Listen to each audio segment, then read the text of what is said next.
The following video will contain spoilers. You have been warned. All alterations to the manga panels and images have been made in order to prevent copyright. So yeah, let's get started. But wait! I'm sorry, before we start this video, allow me to explain why I haven't uploaded in over a month. I actually already explained this on Twitter, but I thought I should let you guys on YouTube know as well. I'll make this brief. The laptop I've been using to make my videos gave up on me suddenly while I had multiple new videos in progress, so I had to get a new one. Not really a new one, the same type of laptop. I have difficulties with change. Anyway, that set me back a lot. I also received a copyright strike from a completely random person who has no business claiming any of my videos are theirs. Thanks YouTube. Another thing is I'm in school again. College takes up a lot of my time. I go Monday through Friday. It sucks, but you gotta do what you gotta do. And the last reason is y'all should already know this by now. I have the worst time management skills in the YouTube game. And there, I hope you guys understand my situation, and let's proceed with the video.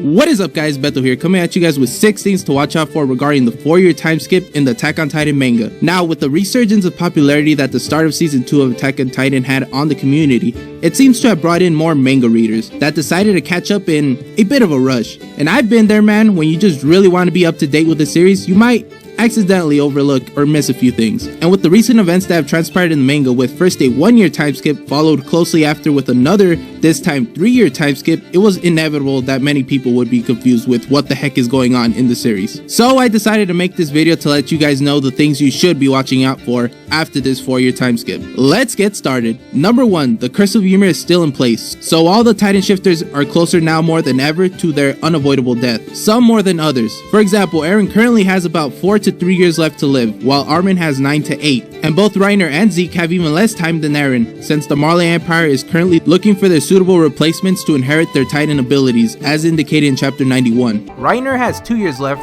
while Zeke has about 1 year left. Now number 2, speaking of Titan shifters, did anyone forget that Annie's still alive? The last time we saw her, she was still encased inside her own crystallized skin. Now why is this important, you may ask? Well, now let's think about this logically. Annie has been a prisoner of the Serbi corpse for a long time now, and the only reason she's still around is because she has that protective shield of crystal around her, which prevented the Serbi corpse from getting to her. However, do you guys think that there is a possibility that Eren during the time skip could have grown proficient enough with his Titan powers that he could break Annie's shield and pry her out of it in order for the Serbi corpse to interrogate her and get more information on the Marley Empire? Or even better yet, have Eren use the Coordinate Titan's ability to call out to Annie in order for her to awaken from her deep sleep. And we already know that this can be done because in chapter 50 and episode 37 we saw that when Eren first activated the Coordinate power, all of the Titan shifters that were around had felt this strange force and pressure that came from Eren, which immediately let them know that Eren indeed had possession of the original Titan's power. So that's something to keep an eye out for. Number 3, Eren's character is going to be a lot more different than we've seen so far. We received glimpses of this eventual change in chapter 90, the last time we saw Eren, when he, Armin, Mikasa, and the rest of the gang were out on an expedition outside the walls and saw the ocean for the first time. Seeing the ocean had been one of Eren's most endearing dreams since the start of the series. It was the dream that Armin first introduced him to, which became one of his biggest motivations to want to travel outside the walls. And now that he finally accomplished this goal,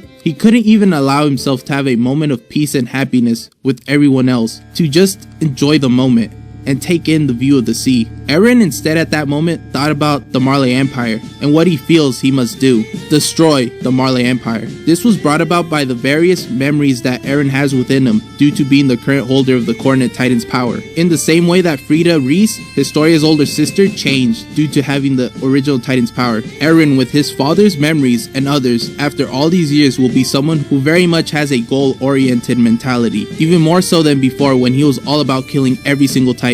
He'll be driven to the point of almost seeming as if he is possessed and lives solely for the purpose of destroying the Marley Empire, to finally achieve what he deems as freedom. And just recently we finally saw Eren after the time skip, and I have to say he clearly has that hobo look down to a T. Long hair, a beard, a mustache, and a missing leg for good measure. That is a nice touch. He would definitely hit it big at the corner of my local Walmart. Now, since we're already on the topic of Eren, I guess we might as well. Number 4, Eren and Historia's relationship, and I'm not talking about in a romantic sense. But if we were, boy, do I have things to say about them.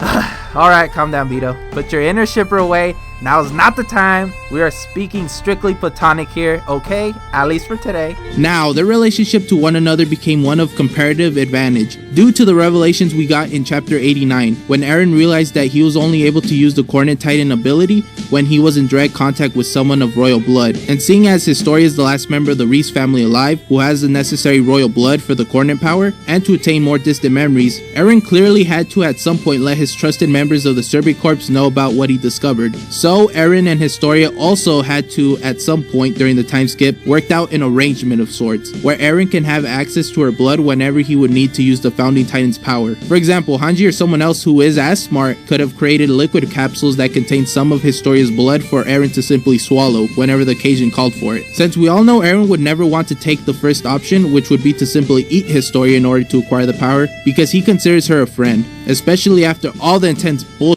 they had to go through together. When Eren was being held captive, Historia's dad being a manipulative trying to get Historia to eat Eren, and in the end, Historia herself declines the offer of eating Eren in order to gain the powers of the original Titan. Even when Eren at that point lost all hope and told her himself to eat him. So I believe due to these series of events, Eren in a way feels indebted to Historia, pretty much guaranteeing that Eren would rather try to find a solution where he and Historia can both live than to sacrifice her life for the power. And the scene in chapter 89 was proof enough of that. Eren decided to keep quiet while they were having their meeting, because he knew that if he let all the people in that room know about what he realized, then Historia would be put in grave danger. Most of the officers and politicians really wouldn't care about the life of a single girl, especially if it meant the end of the Titan threat. So yeah, final thoughts on this: don't be surprised if you see Eren and Historia conveniently placed together, because at this point it would be a smart strategical move in case shit goes down and they have to respond real quick. And for the bonus of Eren hopefully discovering more of those mixed up memories of the people who previously held his Titan abilities. Now number 5, my boy Armin. Don't be sleeping on my boy Armin, because remember, he obtained the power of the Colossal Titan in chapter 84 when he ate Berthold. Now, it's been 4 years. I believe it's safe to assume that Eren showed Armin some of the ropes on how to use the power of a Titan. So Armin should be at least somewhat proficient with his Titan abilities. If that scene from chapter 92 had any inklings of truth to it, then I think Armin has got his Titan powers in the bag. Look how good Eren got, and it had even been a year since he first started using it. So I think Armin should be fine with freaking 4 years to learn. Now, Armin should not just get character growth via his Titan powers, but also grow as a leader, since he has to uphold Erwin's legacy of being the one who comes up with the plans, leads the troops on what to do, and inspire the people. So look out for a slightly more confident Armin who seems to know what he's doing, because he has a lot more experience under his belt than before.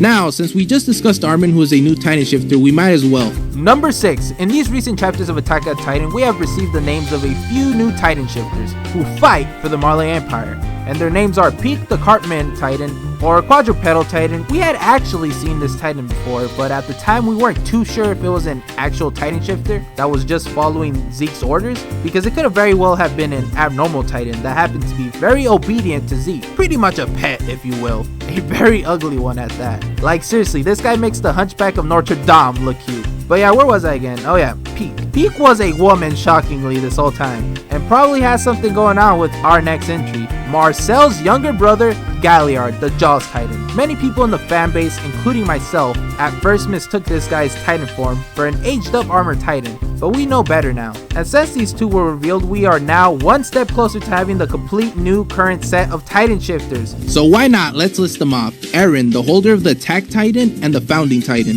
Reiner, the holder of the Armored Titan. Annie, the holder of the Female Titan. Armin, the holder of the Colossal Titan.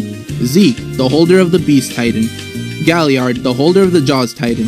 Peak, the holder of the Masochist Titan, and last but not least, as of the release of chapter 97, Willie Tabor is the holder of the Warhammer Titan. Now technically we still don't know what this Titan does or even looks like. A lot of people are actually speculating that this is some Thor-ass looking Titan. But guys, that's just not right. It's called the Warhammer Titan for a reason. When you think of the word Warhammer, who is the first person who comes to mind? Good, now hold on to that thought and throw it away, because it's wrong. It's obviously gonna be a Robert Baratheon Titan. Remember Robert's famous words, "Gods, I was strong then. I could have knocked this wall down with the swing of my hammer." A quote by Robert Baratheon. Hajime Isayama is clearly an avid Game of Thrones fan. and wanted to pay a homage to the series. Now that we have that settled, I'm just wondering if the Warhammer is going to be a part of the Titan's body, or is a Warhammer just going to YOLO into creation whenever Willy transforms? Just a passing thought. And so these are the current set of Titan shifters in the series thus far. However, Annie's status is pretty up in the air right now, so I'll be releasing a video surrounding why I believe Annie is still alive and will actually have joined Eren's side after the time skip. So look forward to that. Now this has been the Maltaku with my 6 things to watch out for regarding the 4-year time skip in Attack on Titan. I hope you enjoyed it. Comment down below your thoughts on these topics. Do you agree or disagree with me? I would love to hear about it. And yeah guys, rate the video, share it around. Feel free to subscribe to this channel if you guys are new. I would really appreciate it. And as always people, stay gold!